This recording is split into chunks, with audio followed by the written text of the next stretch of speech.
Everyone knows that feeling, wanting to experience more stories, but struggling to find the time. That's where Audible changes everything. With over 1 million audiobooks and Audible originals, there's a story waiting to spark anyone's imagination. Take The Paris Apartment by Lucy Foley, the gripping psychological thriller that's keeping listeners on the edge of their seats. Imagine unraveling its mysteries during your morning commute, or losing yourself in its twists and turns while doing household chores. That's the magic of Audible. It transforms daily routines into opportunities for thrilling discoveries. The best part? Members get access to thousands of included titles, with new content added regularly. From bestsellers to hidden gems, every genre imaginable is at their fingertips. And with one easy-to-use app, switching between favorites or discovering new passions has never been simpler. There's more to imagine when you listen. Start a free 30-day Audible trial and get your first audiobook free at audible.com/Wondery. That's audible.com/Wondery.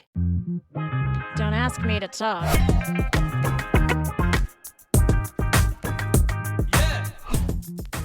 It's Don't Ask Me to Talk. Woo-woo! I'm Eric Ryder. I'm Stacey Heller. We are your podcast pals. We're here every week to have a conversation, and we hope you enjoy it. Yeah, the Convo Kids. I spent all week trying to come up with phrases that have alliteration. You know, like mega mouth. You know, things like that. Okay. I didn't come up with any, clearly, based on mega mouth. You mean like another nickname for us besides Podcast Pal? Yeah, because you Or keep coming up with all Convo these. Kids. Yeah, you keep coming up with these good, like, phrases. Well, I think we can stick with these.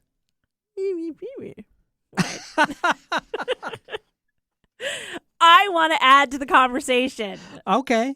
All right. And we want our listeners to add to the conversation as well, of course. That is true. If they got nicknames for us besides Hey Jackasses, then yeah, we'd like to hear them. Keep it friendly. We're sensitive souls. Yeah, we are sensitive souls. And Which is why if you give us a rating of 5 stars or above on Apple Podcasts and write a review, we will read it on the show, but it has to be friendly. No, I kind of would. I'd be okay with reading a non-friendly one. Oh, like if we got one. I guess we could pick it apart, but do we need our feelings hurt?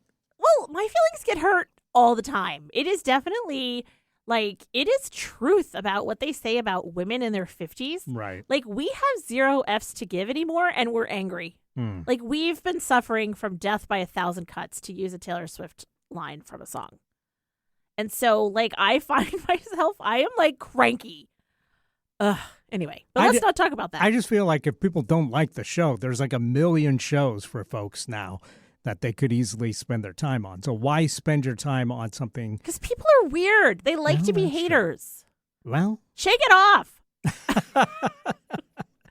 Anyway, but hey, you know what you could do? You could actually subscribe and rate and comment on the show, as Eric said, especially leave a review on Apple Podcasts.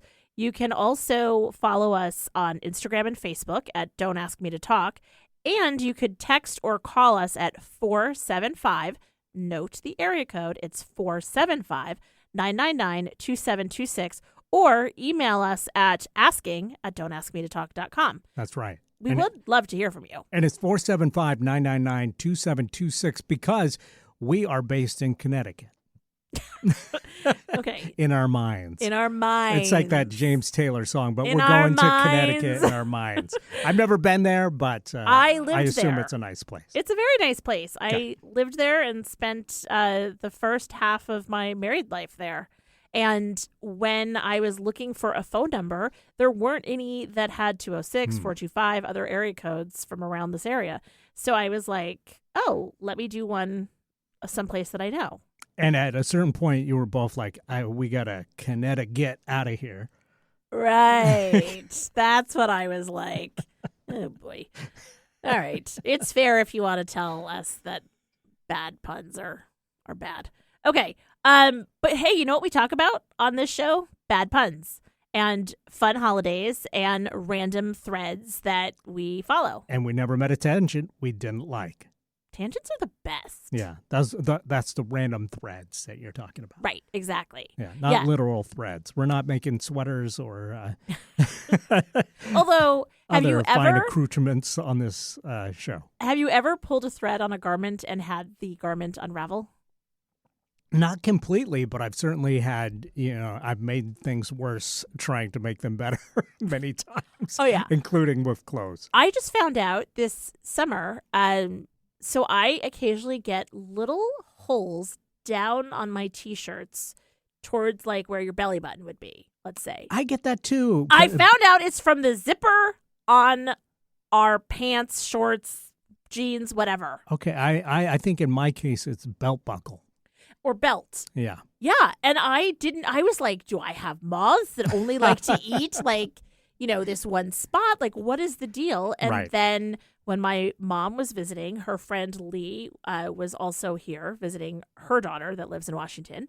And she was saying that she gets the same thing. My mom gets it. And she's like, it's the belt buckle or it's the zipper. And so her hack was... Of course, in my case, it just gets shredded on those washboard abs. I don't know why I'm laughing. Yep, there's that. And I was about to make a joke about how it's because my stomach is protruding and the zipper okay. is sticking Sorry. out.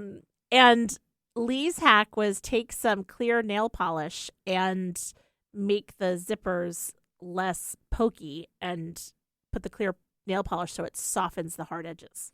Okay. Hey, that's a cool hack. It's better than losing weight. Right. There you go. Not all of us are shredded like you, Eric. Well, hey, What are you going to follow that up with? we can't all be as lucky as me. You know who is lucky? Now you say who? Who? People who have a September birthstone. Sapphires. Sapphires are probably my favorite gem. Okay. Gemstone. You say that, and in my mind, I'm trying to think, what does a sapphire even look like? It's blue. Okay. Here, yeah, look that at my sounds ring. right. See my ring from across the room? Ah, very nice. It's like there can be lots of shades, but typically they're like a navy to royal blue. Okay, yeah. It's a really pretty stone, and I'm not a diamond girl. Now, I will tell you that if you ever As see... I look it up, it definitely reminds me of an episode of Sherlock Holmes called The Blue Carbuncle. Interesting. Yes. Not Carmichael, not Carbuncle. Carbuncle, yes. Carbuncle. And there's a famous royal lady of some sort that has lost her blue carbuncle because it's been stolen. And she says, "My blue carbuncle!" And that plays over and over in my brain endlessly for no good reason. That's okay. I keep mentioning whenever I talk about how, we're going to Tahiti and we're going to stay in one of those above the water little hut things. I go back to the Kim Kardashian Keeping Up with the Kardashian episode where she loses her diamond and she's like, I lost my diamond. And which is like the modern day equivalent of right, exactly. the Sherlock Holmes story. Exactly. Yes. So that's what it's making me think of. But sapphires, what I was saying is if you ever meet me and I'm with my husband, don't mention this because I'll take whatever I can get. I don't really love diamonds. Like I have my engagement ring. But diamonds are forever. And they're supposedly a girl's best friend. Yeah.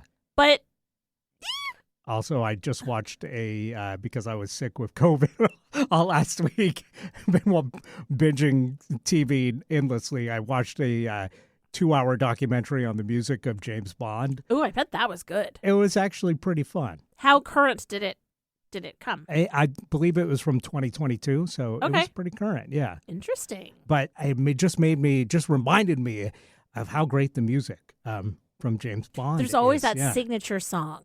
Yeah. Like, I and think Adele they has covered done one. the theme song, of course, the scores, and also the various theme or the featured song, I guess, for each movie. Usually they're named after the movie, but sometimes they're not quite. Which just made me wonder, what is the best and maybe that I'm squandering this on a tangent when it could be a topic for a full show. Well. But but what's your favorite James Bond theme? Theme song? Yeah, I mean, not the dun dun dun dun dun dun dun dun dun dun, the theme itself, but the song from the movie, the big song, like Diamonds Are Forever or Thunderball by Tom Jones. There was the Duran Duran one. Yeah, View to a Adele Kill. did one. Billie Eilish did one. And I should preface that I've never seen a James Bond movie, I haven't really, but I either do in its love the entirety. music. I love the Duran Duran one because that one is so, like, I was such a Duranny at the time. And so that one comes to mind. And I do really love the Billie Eilish one. It sort of has, if I recall correctly, I don't think I'm messing it up with her Barbie song, but she has these haunting songs. And I think the one that she did for the latest movie, isn't this the one where he dies or something? I don't think he can die in a movie because he's Or always something. coming back. No Time to Die. No Time to Die. Yeah. And is it her that did the song, right? Yes, yeah. And the song was called No Time to Die. Yeah. But I think he dies or, supposedly dies. I don't know. Okay. Well, I haven't seen the movie again, but yeah, I heard a little bit of that. And what was interesting for her was that it was one of the few cases where they sewed in the vocals that she did throughout the movie as part of the score, which typically they'll have a reprise of that big song throughout the movie, like sewn in with the different themes, Yep. like as a part of the score, that melody. And then in her case, they actually, used bits of her vocal throughout to give it kind of a haunting kind of feel. So, Yeah. yeah. So and then The View to a Kill, that one's just fun. What about you? It's a tough call for me because I really like Goldfinger. I think that might be Goldfinger! Yeah. Shirley Bassey. That might be the gold standard, no pun intended. Uh-huh. But I really have a soft spot in my heart for Paul McCartney Yeah. and Wings and Live and Let Die. That's it, Live of and course. let die. Yeah, it's so bonkers. Right? It's got like 5 different like parts to it, Uh-huh. and there's like even a kind of a weird cod reggae bit in the middle of it. But it's just like so catchy that ba-na-na, da-na-na, da-na. And the revelation on that one was that they're like, well, who should we get to sing this? Lena Horne, maybe? And George Martin, who was the Beatles producer, was dealing with the James Bond people, and they're like, well, it could be Sir Paul McCartney. And they're like, yeah, but what about if we did? And then he's like, it really should be Sir Paul McCartney. And so then ultimately it was Paul McCartney. Sir Paul McCartney. Yeah. But when U2 did a song for it, they didn't want to perform it. So they had Tina Turner record it. Really? Yeah. I didn't know that. Yeah. So it doesn't always go with the songwriter. artist Wow. Doing it. But yeah, so that was a fun way to spend a couple hours. Yeah, that's fun. Yeah, watching that James Bond thing. So what were we talking about again? I don't know. We're talking about September monthly observations. Oh, yeah. The birthstone. Yeah. And how yeah. lucky people are if they have a sapphire. That's right. So, by the way, that is the perfect example of the tangents that we follow on this show. If you are like, what are they talking about? Okay. I also, we already talked about a few of these here that I have on my list, but I wanted to talk about National Disaster Preparedness Month because I am ill-prepared. Totally ill-prepared. Me too. Like, so our daughter Grace, not our daughter, my daughter Grace. I feel like I got a lot of food in my house, so I could probably be, stranded without food for a bit, but that's about it. That's about as far as I go. When we moved here, Grace was in like first grade, and I'm sure all of the kids had to do this at one point. The only reason I remember hers because she like actually actively yelled at us.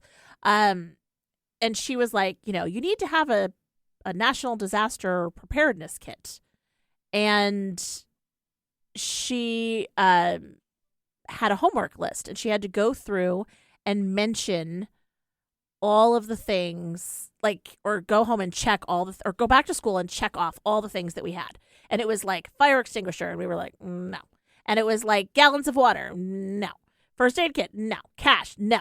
Like, all these things, we had nothing. And so here we are all these years later, and we are no more prepared, and yet probably getting closer to a national or a major natural disaster.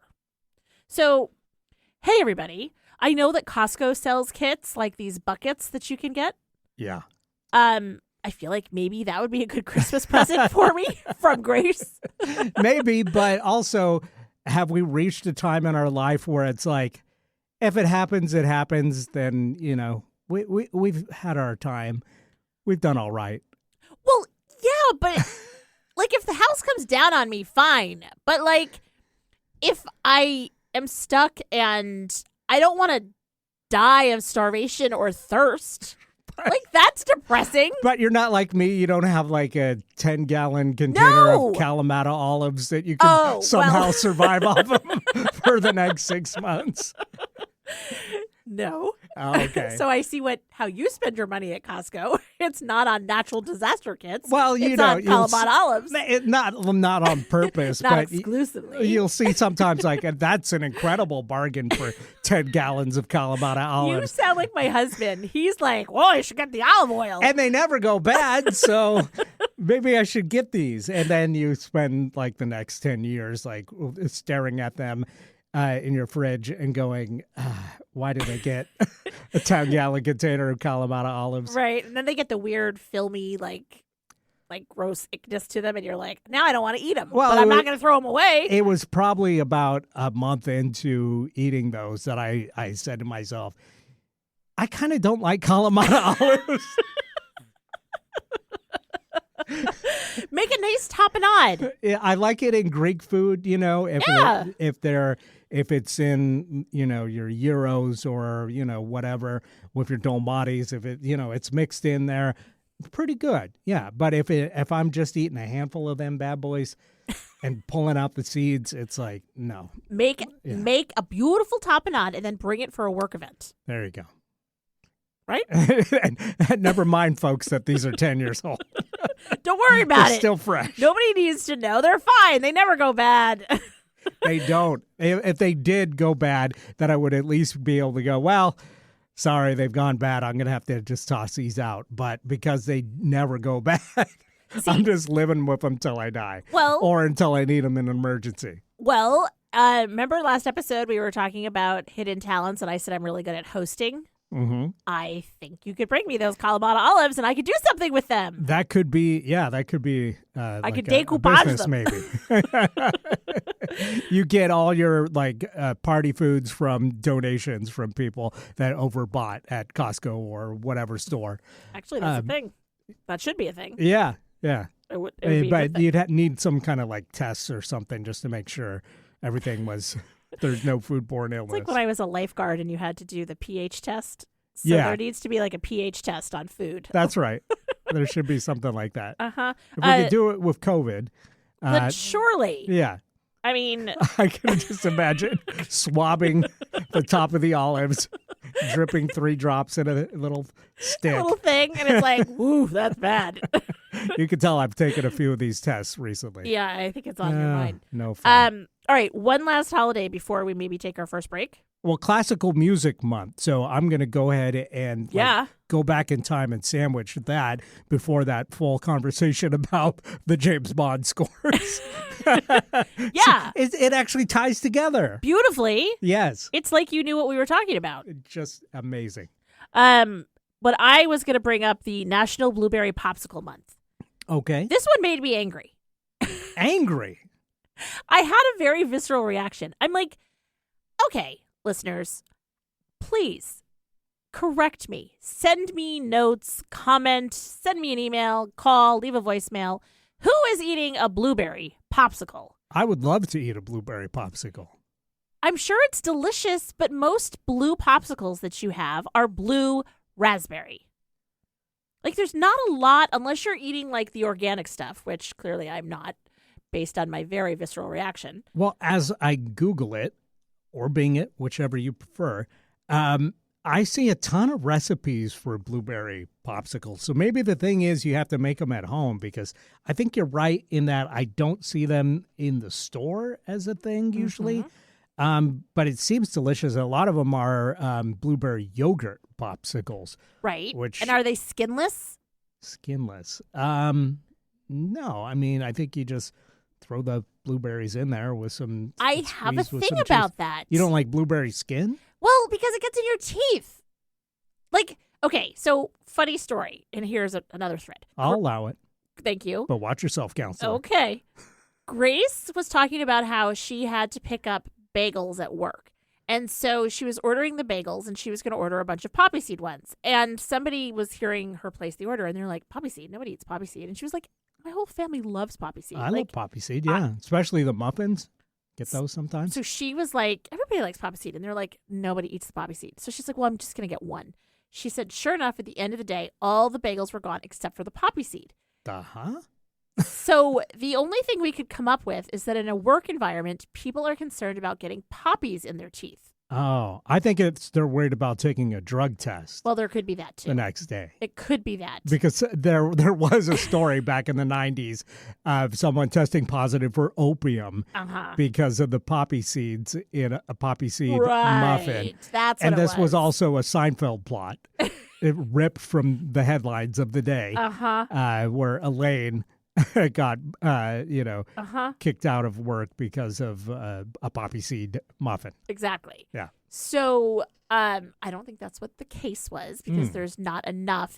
While it is, the poppy is because it's opium. all drugs are fine at her workplace. Well, yeah.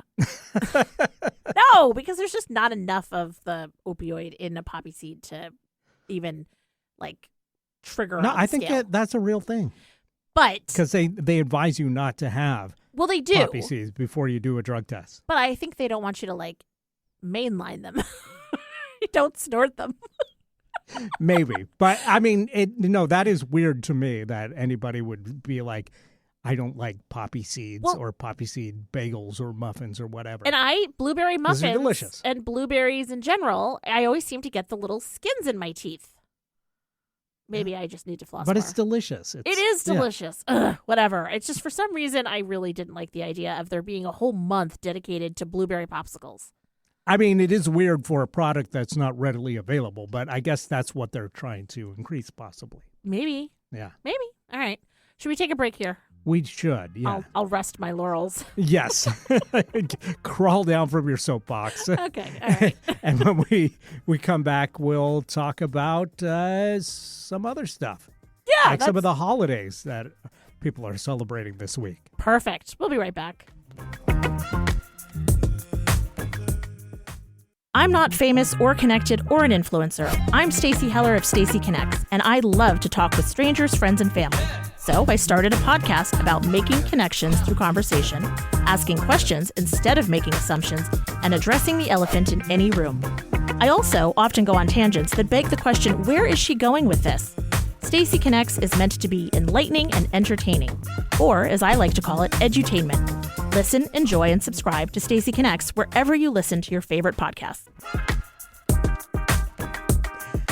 We are back right here on Don't Ask Me to Talk. I'm picking the blueberry from my teeth here, so I'm going to throw it over to Stacey. Hey, everybody. I'm Stacey, joined, of course, by Eric, and we were just talking about some of the month-long holidays, but now we're going to break it down. Wicka, wicka. Oh, no. No, you didn't like that? You're going to hassle me about Canetta get out of here, but you're going to break it down. Break it down? Oh, no. Wicka, wicka. Anyway, so holidays. Yeah, this week. So today it is National School Picture Day. Yeah, I remember dreading. Well, first of all, I dreaded everything at school, but I definitely dreaded school picture day because inevitably that is when I would have the worst acne.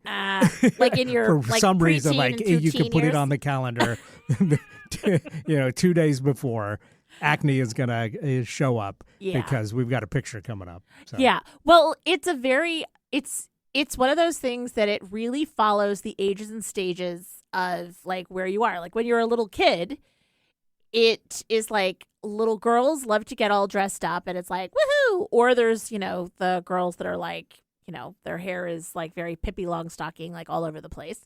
And typically like the boys, I would try to send them in looking nice, but then they would have recess and they'd be like, ah. And, like the teachers and Probably the earlier in the day you could get your picture taken, The better. The better, yeah. exactly. And it's a lot of kids to go through. Those companies are usually there like just for the day. Right. And, you can only have so many helpers trying to wrangle kids. I feel like And- now it's got to be a different thing because now it's digital, so you can actually see like the picture and give the okay before you leave. Whereas back in our day, in the olden times, it was Right. all on film. We didn't really get to see the picture until months later, usually. Totally. Yeah. it was like your driver's license photo. It Right. was sort of like you get one shot and, don't mess it up. Yeah, exactly. I'm not going to blow my shot. And then they would do retakes. They would Yes. have like one day of retakes before they issued IDs for everybody. Yep. You had that one more chance. But if you blew that, then That was it. That was Like, it. that's Yeah. just, that's And just you the way it really is. had to be deformed on that original picture day to take the risk of your, doing the retake because that could be worse.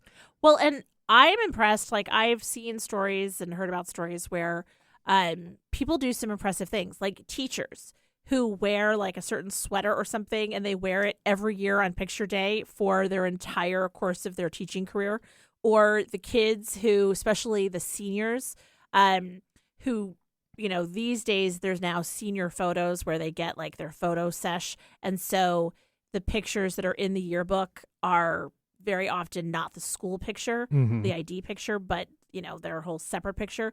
So for the ID picture, they all wear like the same shirt and they're just passing around the same shirt or t-shirt or something. So people have like quite the long con. But school picture day, like I love the class photos in particular. Like where it's like you can, even if you don't remember the kids specifically, you're like, oh, that was the troublemaker. Or like, oh, that was the girl that was like, this, that, and the other thing. Like You're talking about looking at your yearbook. yeah, or do you remember when you had your individual picture taken as a kid, and then they also did the whole class picture where the teacher was like at right. either end, like if there was two teachers or whatever, Yeah. and like they had the tall kids in the back and sitting in the chairs. They'd take like 2 or 3 and then hope that one of them had, the kids not making faces. Or Right. somebody wandering off or, Right. pick Those the best pictures, of those 3. And, I love those pictures. They just tell a whole story. They're so good. Anyway, so hey, happy National School Picture Day. And if you want to have some fun with your significant other, your spouse, your kids, that's maybe the same thing. I don't know. Right. Your kids, like pull out your old school pictures, and that will be a fun day. Well, it's also National Chocolate Milkshake Day. So I feel like you got to be careful if you're celebrating both, because it's chocolate. Well, the spill or the chocolate mustache. Like, remember those milk ads Yes. that were everywhere for Got a while? milk. Got milk. And Yep. I feel like that's still reverberating through bumper stickers around the world to this day, like 20 years later. But now apparently we've given up on on advertising milk. People have just accepted that. Yes, if they like milk, they're going to drink it. They don't need advertisements for it. Or if they don't like milk, they're not going to drink it. And celebrities with milk mustaches are It's not not going to turn the tides. change their mind. Yeah. Yeah, there's some good. One of the topics that I have on our wheel of topics is about like if you could do a real ad for something, like what would the real ad actually read? But I think about the Grey Poupon commercial, the Got Milk commercial, like just some commercials that I'm like, ugh, like they're so classic. It's always weird when it's like there used to be a lot more of these, but commercials for a thing like milk, not like a brand name, not Right. like Cherry Gold. It's the finest milk there is, Like or for the whatever. coalition, like the cheese coalition. It's just or- for milk in general. Mhm. Like the cotton used to be another one that they would the heavily touch, advertise. the feel of cotton. The fabric of our lives. Like, but who was like going to the store and, and picking out a shirt and going, Cotton. it's 100% cotton. Phew. You know what I mean? Right. It's the fabric of our lives. It's just weird. I'm with you. I mean, and also jingles. Jingles have passed. Like GE, we bring good things to light. Right. Remember that? Or by Menon. Or, you ready for this one? This is a long one. We wish you a Merry Fitness. We wish you a Merry Fitness. We wish you a Merry Fitness and a Happy New You. I don't think I know that one. Oh, shape up, slim down, be fit, or have fun. 2 people can join us for the price of just 1. Wow. Jack LaLanne, baby. Jack LaLanne. Oh, that's The a gyms. blast from the past. Right? Right. Uh-huh.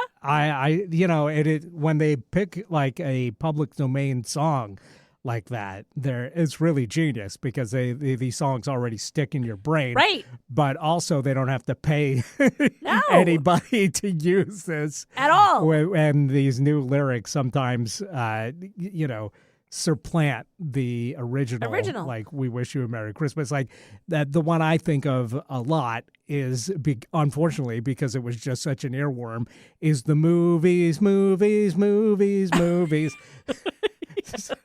Stars is movies or whatever. And yeah, that guy, whoever did that, was a diabolical genius. Yeah. I mean, jingles. Man, jingles. Ugh, maybe we need to do another episode that's like favorite jingles. Are jingles something that you're allowed to play on the radio and podcasts, or are there like music rights for them? Well, it is copyrighted material, but I think, if we're singing them, there's no algorithm that's going to detect these tunes based good. on our tone deaf performance. Okay, my tone deaf performance, not yours. No,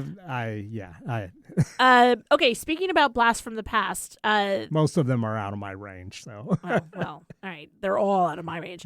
Gobstopper Day. Remember Gobstoppers? Everlasting Gobstoppers? Ever-loving, everlasting Gobstoppers. I do. That was a candy that I didn't get. The Willy Wonka candy. That's, I think, what it was inspired by. The everlasting, specifically everlasting Gobstoppers. I'm just saying Gobstoppers in general, I did not get. I mean, I'd had 1 or 2 of them in my time, but I immediately just wanted to smash them. Out of anger, or because you wanted to get to the center? Well, both, yeah. But like, it's not really that great of a treat, if you ask me. It's not, and so the inside, there was almost like a sweet tart once you got to the really, really inside. So you're right. The whole idea was to get to the inside to get to that. Otherwise, it was just layer upon layer upon layer, and you would like take it out of your mouth, and you'd have your fingers in your mouth taking this hard choking hazard out to see what color it is now. Right. So they weren't really that excited. So I'm not going to celebrate Gobstopper Day, but I will celebrate Eat a Hoagie Day on the 14th. Hoagie. Now, do you call it a hoagie, a sub, a submarine? I think we always a grew hero. up calling them subs, I guess. But you being from the East Coast, Hoagie. you call them hoagies? Okay. Yeah. Because I've heard that. I've heard hoagies, grinders, heroes, subs, submarines. But yeah, I think West Coast, for the whole of the West Coast, probably subs. Yeah. I grew up with hero and hoagie. There was a place. But not grinders? Grinders a little bit, but usually, if my recollection serves, grinders were like actually like warm. It was like a meatball grinder kind of thing. Or like a chicken parm grinder. And a cold sandwich was a hoagie. A hoagie. Okay. I'd always wondered on those differences.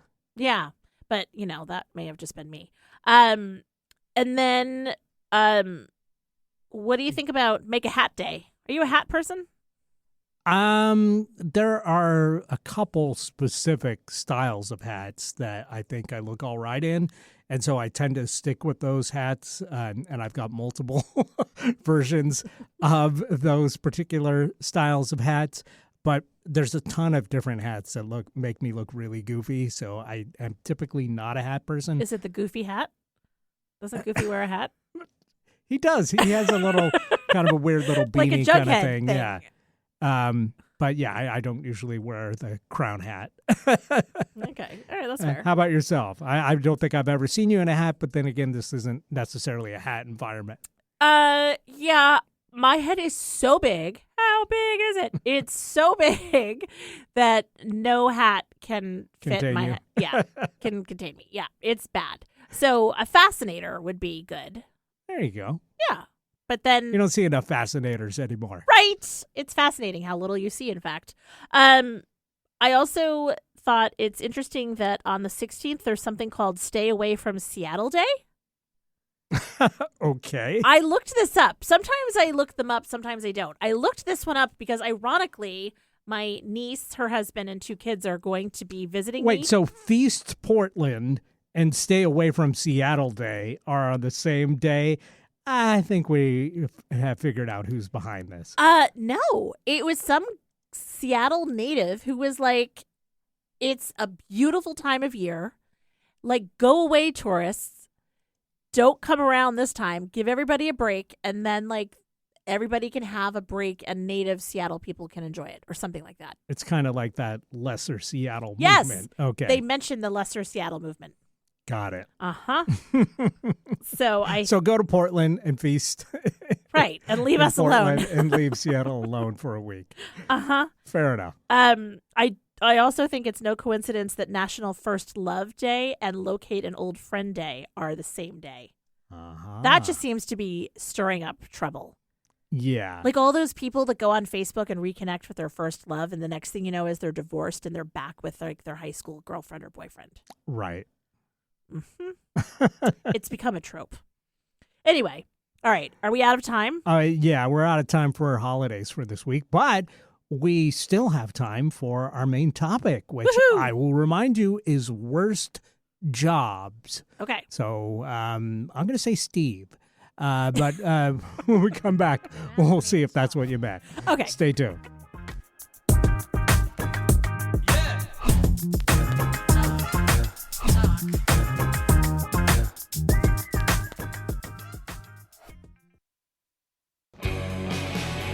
This is Eric Ryder. If you like alternative rock, indie, post-punk, art rock, or whatever you want to call it, you may like the band Battersea. Our debut album, Shooting Day for Night, is out now, and you can find it at batterseatheband.bandcamp.com or most places you stream music, like Spotify, YouTube, etc. That's Battersea, BATTERSEA, theband.bandcamp.com.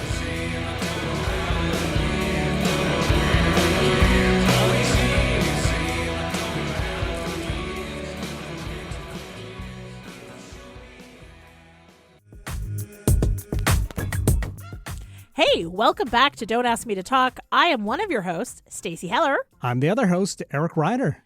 Okay, so are you ready to talk about this?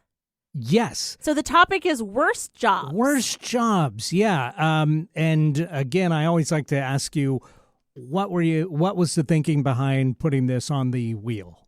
I had a conversation with a young person, and they were like, it's the worst job I've ever had. And I'm like, you're 18. Right. Like, how many jobs have they How had? many jobs have you had? Uh-huh. And, I'm like, and so then it got me thinking about, like, what would I describe as some of the worst jobs that I've ever had? And if I'm going to be philosophical about it, I think about the jobs that had qualities or things about them that I didn't like. Ultimately, it just didn't, like, suit what my skill set is. Yeah. Right? And what it did is it just highlighted that I'm trash at that. So that is why they're the worst, because they're the worst for me. So I want to say, I want to clarify that these are jobs that maybe were the worst for me or the worst for you, but like for somebody else, it's like it's the perfect thing and you're perfectly happy doing it. So I don't want to trash these jobs saying that like they don't have value. Sure. Yeah, that makes sense. It's just that like it was a bad experience for me. Yeah. But I'm going to make you go first. Okay. Are you ready to go first? Yeah, I guess so.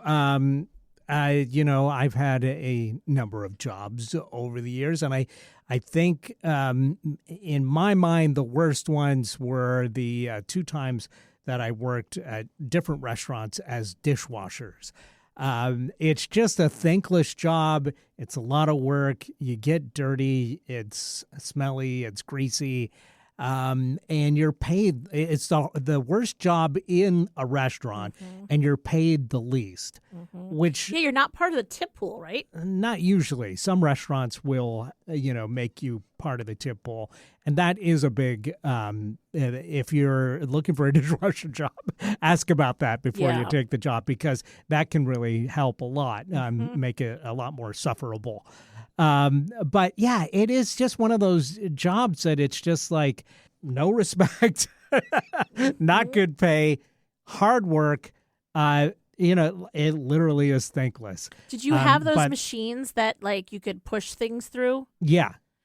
But you still have to you still have to scrape all the food off and get most of the compost off, and then you put it through, and then they come out and they're not dry.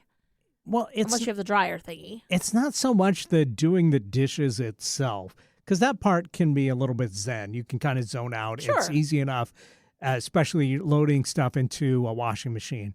It's all the other disgusting duties that get tacked on too, because you're low man on the totem pole. Yeah. Like, go take those floor mats to rinse them off, or go the toilet's backed up in the bathroom. Yep. Go deal with that. And why am I dealing with that? I'm not a plumber, but those are the kind of things that just get tacked on to the dishwashers. That's true. Dishwashers thankless list of duties that you got to take care of, and And so I worked at 2 different restaurants where I was dishwasher.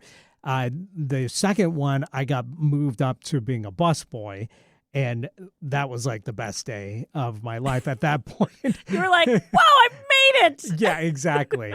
Yeah, because being a busboy, I did get a part of the tips. Yep. And I was, taking dishes back to the dishwasher. Right. Who you were now like, who I could now look down upon. Yeah. And so that was just a much better experience. People were nicer. Got to wear, some protective gear and apron. Right. So it was better.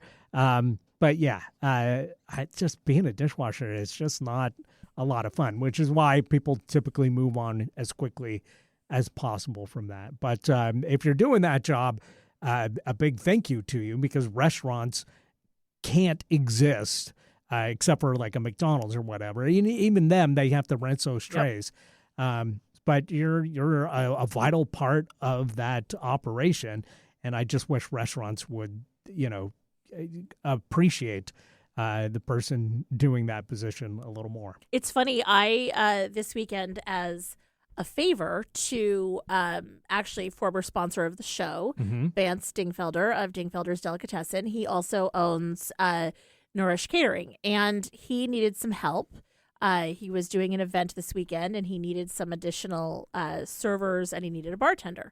Well, my husband, Pete, he happens to be certified as a bartender, and so he agreed to help him out. And then Vance was like, "Do you think Stacy would be willing to help serve?" And I was like, "Sure, I'll serve." Okay. I clearly am meant to not serve in that way. It's been a minute. And well, this is, by the way, when you were talking about earlier in the year potentially running a diner, this is what I was thinking about when I was like, "Are you sure you want to do that?" Here's the difference. I feel like, it was at an event. It was obviously the food was amazing. Not sponsored anymore by Vance, but his food is still amazing. So absolutely, no problem giving him lots of love. And it was an event that is, obviously a celebration. And it's like, how come the photo booth people and the DJ, like, they set up and they mind their own business, and they're like, they get in line to eat. What? And they don't have to, like, one of the games was like this overhead game thing where you could, like, play with a virtual game of basketball, or you could do all these things. Actually super cool. But some knucklehead kid spilled all over it. So the guy came to us to clean it up. And I'm like, you have hands. You go clean it up. Right. It's your area. Like, we're a little busy, like serving the buffet, bussing everything, doing all these things. And then you're wandering around and a bunch of 13-year-old boys are playing with these foam wands that were light up. So think like a cross between the things that when you're on a runway and they have the wands that are lit up. When you're pushing tin. And you're like directing planes, the plane / lightsabers. So that's what was happening. So the number of times that I twisted my ankle on those things that had been discarded on the ground. And it's just, people don't think, like, they're just discarding food all over the place. Yeah. And I was like, I had what was the movies that Mel Gibson did where his co-star was always like, I'm too old for this. Lethal Weapon? Yep. Yeah. Like, in my head, I'm like, I'm too old for this. So I think maybe if I was in charge and more invested, but as one of the employees, I was like, ugh. But the dishwasher that was working the event, I was like, God love you. He was happy, cheerful, zen, as you said, had in one earbud, so was clearly listening to music and then half listening if somebody... I think earbuds would have made a huge difference for me. And he just like, right? He had one in so that he could be listening to like some background noise, and then he had one out so that he could hear if like we all said something to him. Right. And he was just went about his business and was like, he showed up late, left with us. It was like, I'm like, oh, I mean, that doesn't... And meanwhile, I think what made me so cranky about this is that Pete, as the bartender, it was not an event that people were drinking a lot. So he's like, hey, that kid, whatever his name is. You're saying 13-year-olds are not pounding the cocktails? No, nor were their parents or grandparents and other guests. And so he's standing in the corner and he's like, hey, Fred, I'm protecting the name. He's quite the basketball player because he's watching the video. He's watching all the interactions. He's just sitting in the corner minding his own business. And meanwhile, I probably took 40,000 steps. So another shout out to people that are in the service industry like that, whether it's catering or, to your point, restaurants or whatever. Those are hard jobs. And, clearly I also had like my mom's head or her voice in my head, like, don't stack the plates. And I'm like, but I got to clear 10 plates from this table. So it's not that it's the worst job. It's just, I guess it's an unsung job. Right. I worked at one point, soon after I was married, I had worked in retail for a really, really long time. And, retail can also be brutal and thankless. Like, you're on your feet the whole day. You're constantly restocking. Everyone is, like, asking you tons of questions. Nobody says please and thank you. Anything dealing with the public can be stressful. It's hard. Yeah. It's totally hard. And, you're like, look, I'm low man on the totem pole. Like, I don't know why I don't have more of this size. Like, no, it's not because you're too big or too small. It's just because we don't have it. I don't know what to tell you. Anyway, so I was working for a temp agency, and before landing a long-term temp gig, which I absolutely adored, I did some like 1-2-day gigs. One was at a company called Breitling. Have you ever heard of Breitling watches? No. They're really, really nice watches, and I worked in some little cubicle, like answering calls from people that like needed help with customer service, maybe repairs or something like that. I don't know anything about watches. I don't know anything about Breitling. Like, throwing me in without even like a script per se and with no procedure, I'm like, this is horrible.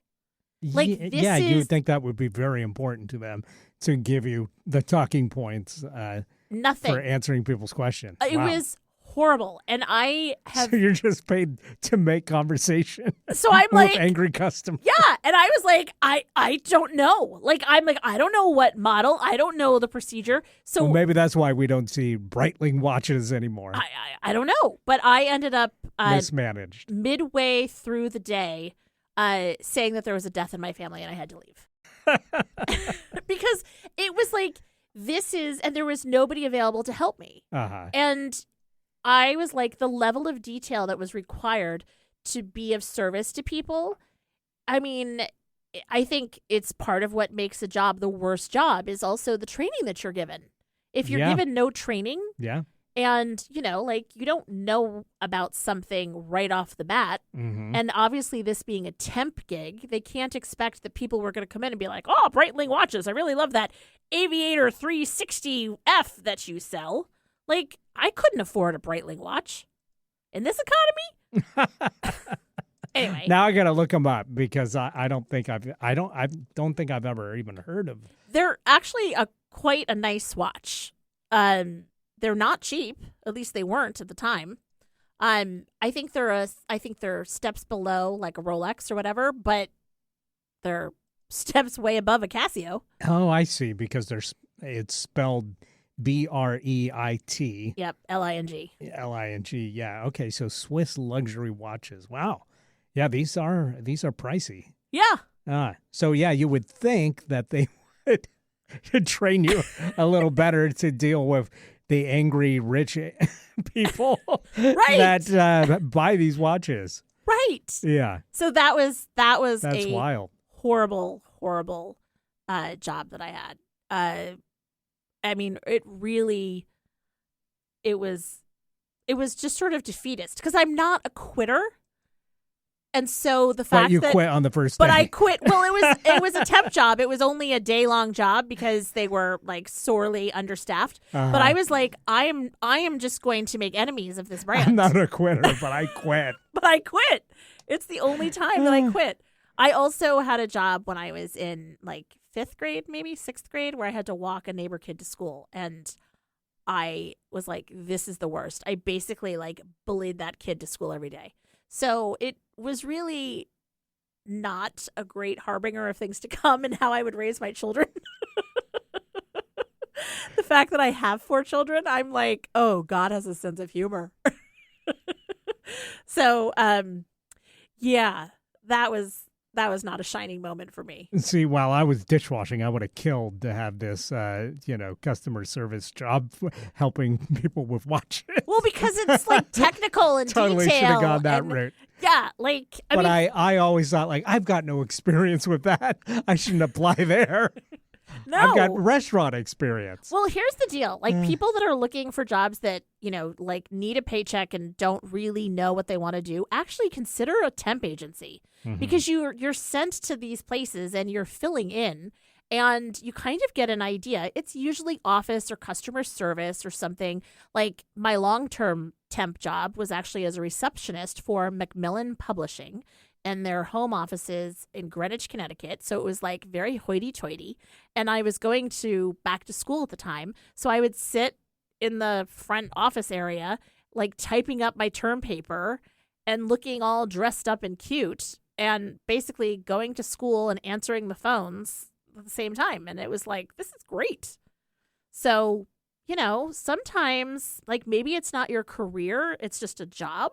Yeah. And also know the difference between like a job and your career. Like, Right. Like a job is a job. Well, that was one thing. Even when I was promoted to busboy, I knew there was room to rise because obviously the waiters and waitresses made way more money than I did.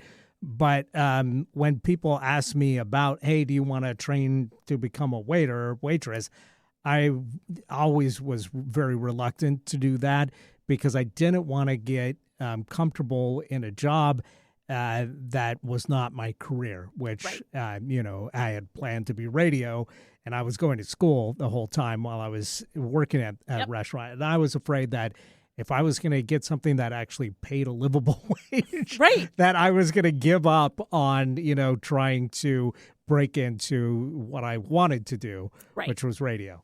And that ultimately paid off. But I don't know if that's, the right attitude, but it's just something that was one of my limitations that I worked within, I think that's smart. And, Yeah. and taking up the position away from somebody who really, it's like, oh, this is what they're meant to. I mean, there are people that that they are like, oh, they're good at this. There was ladies that were like 60 years old that were still doing it. And I thought that I could so easily fall into that where I guess I'm just going to, be Yeah. waiting tables for, 50 years. And I didn't want that. So, There you go. but you know what? We're out of time. And we didn't even mention our current job. So isn't that exciting that we're not doing right now what our worst job is? Well, clearly, yes, clearly.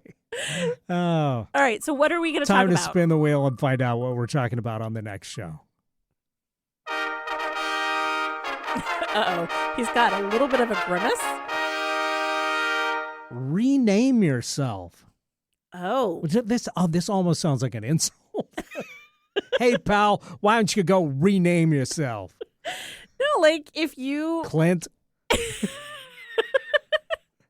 Okay, watch the spacing on that. That's a callback to a previous show. If you were to name yourself something different, like what would it be? No, I get it. I don't know how we're going to talk about that for 20 minutes, but we will find out when we do next week's Don't Ask Me to Talk. You're welcome. Have a wonderful week, everybody. Thanks for listening.